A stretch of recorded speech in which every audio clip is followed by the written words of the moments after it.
है कि ये जो उत्तर प्रदेश में मेरी हुकूमत के दौरान दलित एवं अन्य पिछड़े वर्गों में जो संत गुरु और महापुरुष हुए हैं, जिनको पूर्व की सरकारों में उत्तर प्रदेश ही नहीं पूरे देश में तो किसी भी मामले में पूरा आदर सम्मान नहीं दिया गया था, तो मेरी सरकार ने इनको पूरा आदर सम्मान दिया। इनके नाम पर तो स्मारक, संग्रहालय, पार्क आदि बनाए गए और ये बनाना बहुत जरूरी था। ये बनाना मेरी सरकार द्वारा बहुत जरूरी था, क्योंकि हमारी पार्टी इनके बताए हुए रास्तों के ऊपर चल रही है।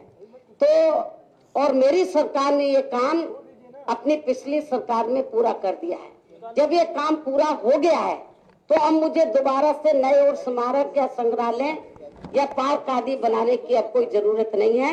और जो ये आपने सवाल पूछा हार का ये नहीं है, जबकि पिछली बार जब उत्तर प्रदेश में विधानसभा के आम चुनाव हुए, यदि स्मारकों की वजह से हार का कारण होता तो हमारी पार्टी को जो वोट पड़ा है, हमारी पार्टी जरूर सत्ता में नहीं आई है, लेकिन हमारी पार्टी को जो वोट मिला है पिछली बार से ज्यादा वोट पड़ा है। लेकिन इस चुनाव में हार का कारण ये रहा था कि कांग्रेस, बीजेपी व अन्य सभी विरोधी पार्टियां और जिसमें सपा भी थी, सारी पार्टियां अंदर एक हो गई थी बीएसपी के खिलाफ कि किसी भी तरीके से। और ये कौन सी पार्टियां थी? जो पार्टियां इस देश के बड़े बड़े पूंजीपतियों, धन्ना सेठों की आर्थिक मदद से और जो गुंडे बदमाश माफिया हैं, तो उनकी ताकत के बलबूते पर ये पार्टियां सत्ता में आती रही हैं। तो उनको ये डर था कि यदि मायावती फिर से सत्ता में आ जाती है तो जो गुंडे बदमाश माफिया हैं तो उनका बिल्कुल सत्यानाश हो जाएगा, खत्म हो जाएंगे, फिर ये पार्टियां किसके बलबूते पर पावर में आएंगी। इसलिए सारी पार्टियां एक हो गई।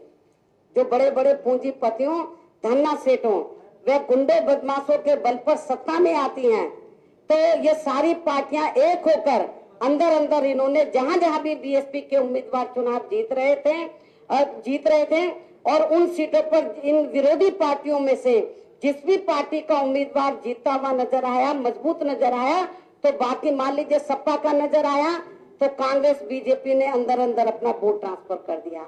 यदि बीजेपी का नजर आया तो सपा कांग्रेस ने ट्रांसफर कर दिया। यदि कांग्रेस का नजर आया तो सपा और बीजेपी ने ट्रांसफर कर दिया। तो ये इनकी बहुत बड़ी साजिश थी, षड्यंत्र था कि बीएसपी को फिर से सत्ता में ना आने दिया जाए। लेकिन अब उत्तर प्रदेश की आम जनता इनके इन सब हथकंडों को, साजिश को समझ चुकी है और मुझे पूरा विश्वास है कि उत्तर प्रदेश में जब इस बार विधानसभा का आम चुनाव होगा, इस बार इनके ये सब हथकंडे इस बार काम आने वाले नहीं है। धन्यवाद।